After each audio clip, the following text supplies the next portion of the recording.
All right, good afternoon, unicorns. We're here today to go over the simplest strength progression. All right, you can do this at home. You don't need any equipment. All you need is your body weight. It's going to be simple and it's going to start really easy. It will not take you very long at first. We're going to focus on two movements, the push-up and the reverse lunge. All right, I have the lovely fitness model, my wife Kelly here, as to be demonstrating. Kelly, go ahead and show us a reverse lunge. So you start, she's going to step back, trying to touch her knee to the floor. That's full range of motion. If you are, your legs, knees feel good, you can do a forward lunge. You try stepping forward. That's typically a little more stressful on the knee than a backward lunge. And you can even do a walking lunge, right? You don't have to walk. That'll get the idea of walking forward. All right, so that is our lunge. The other exercise is going to be a push-up. Kelly, show us a couple push-ups. Just do like two. Beautiful. She's got really good technique. All right, now just take a knee right there. Of course, many of you may not be able to do a push-up yet, and that's absolutely fine. So we're going to show you some regressions. The classic and easiest regression, which is my least favorite, is the push-up on the knees. Go ahead and do a couple reps. If this is all you can do, this is absolutely fine. I want to give you some better options in my opinion though. All right, Kelly, go back to your high plank position. All right, the reason I don't like kneeling push-ups is because the lever shortens so much. By being on your knees, a push-up is basically a moving plank. And when we bend the knees, we lose that moving plank position. So I like an eccentric push-up. So she's going to start full plank, lower down, all the way to the ground, and then push up on her knees, right? Straighten the legs again, start lower down. Most athletes can lower weight much easier than they can push it up. So if you can't do a push-up yet, right, try this. Lower down and then push up. Another option that's really good is grabbing some books. I grabbed some books from the house. And what we're going to do is shorten the range of motion. You get as many books as you need. So this way, we're tend to be stronger in the top range of motion. She just makes it a little easier. She could have 10 books there if she wants to. As she gets stronger, right, we can come through and pull the books away, right, to make it more challenging. Relax, Kelly. Thank you. All right, so you can modify the push-up by going to your knees, by adding books, right, or my favorite, by lowering down in a regular push-up and then pushing up on your knees. All right, so what are we doing with this? This is a daily challenge. This can be done in addition to all your other work. It's going to start easy. If you can do 10 reps of the exercise, on day one, you're going to start with 10.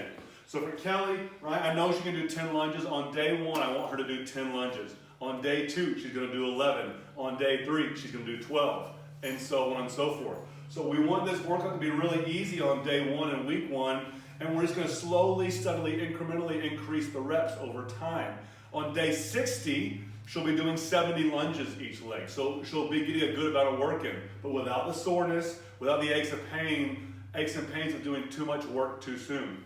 Push-ups. Let's say you can only do 5 push-ups. On day one, I want you to do 1. So she's going to do 1 push-up. You're like, that's easy, Steve. 1 push-up and 10 lunges on day 1. Exactly, that's the point. The goal, we got a cat coming in here. The goal is to slowly increase the work, not try to knock it all out in one day. Another option would be if you have rings or something you can do a pull on, you could add a pull-less movement. We have rings here in Falk Fitness, so she's going to lower back and do some ring rows. Right? If she could do 10 of these, then she can do 10 on day 1 and add 11. I know athletes, go to relax, Kelly, are going to ask me if they can do more. Yes, you can do more, but all that you really want to focus on, all you need to do is the push-up and the lunge. I like the pull because it adds a nice balance, but most people don't have rings. I got a pull-up bar here. You can do the same thing with pull-ups. If you can do 10 reps, right? You come in and you do 10 the first day and add 1. Now, do these need to be consecutive? No, they do not. Yes, you will get fitter over this challenge, but I don't expect you to do 70 reps in a row on day 60. You can if you want to. With the lunges, that's probably actually very doable. You won't have much problem with that because you're slowly, incrementally increasing your fitness. The push-ups, that may be hard. So maybe, do you have to do them all in a certain amount of time? No, other than 24 hours, no. So let's say you get to day 60 and you did 1 push-up on your first day. So you're doing 60 push-ups on day 60. You can do those in 10 sets of 6, and 3 sets of 20 and 60 sets of 1 throughout the day. It doesn't matter. What matters is that you are slowly, steadily increasing the stress on your body, and it is adapting to that stress. It will get fitter. Just think about this, right? If you had started doing this challenge a year ago, today, and with 1 rep each movement, today you're doing 365 lunges and 365 push-ups. And yesterday, 364, the day before, 363. Would you not be a lot fitter today if you had done that? The answer is yes, you would. Even in addition to all your other workouts or lack of workouts, you'd be pretty darn fit if you're doing 300 push-ups a day for the past 2 months, right? And so that's what we're doing here. We're starting super simple and just adding a rep a day. And it doesn't take much time. Even when you get up to much higher numbers, you can knock out push-ups and lunges really quickly. There's no excuse. You don't need equipment. You don't need a whole lot of time for this. When was the best day to plant a tree, right? 10 years ago. When's the second best day? Today. So start this today. I want 1 push-up and 10 lunges if you're really out of shape, and that's okay. And 10 lunges are hard. They're going to make you really sore. Just do 1 lunge each leg today. Tomorrow you're going to do 2 lunges each leg. It doesn't matter, because what matters is that you do this every day for the next 2-3 months. That's what's going to drive the adaptation. And so many people try to do too much too soon. They want to do it all at once today. Fitness is not about killing yourself. Fitness is about being consistent and showing up on a regular basis. And we're removing all the obstacles here. Now, I know some people are asked, if I want to do a little more, can I do calf raises? Yes. Another good one possibly would be single leg bridges. Kelly, show us a single leg bridge.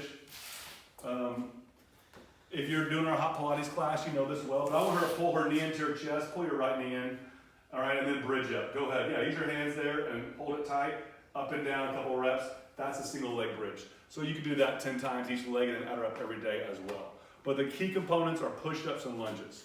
If you have questions, you can reply to the email that we're sending this out in. I'll be happy to help. If you're a super hardcore fire-breathing CrossFitter and you think this is not for you, right, because you can already do 100 push-ups no problem, right, do it with handstand push-ups. Do 10 the first day, and then 11, and then 12, and do it with jumping lunges. But I'm pretty sure that after 9 months of this, if you're doing 270 lunges on each leg, knocking it out in 10 minutes as part of your warm-up, it's going to have a positive effect on your fitness. All right, let's do it. I will see y'all soon. Have a great day. Bye.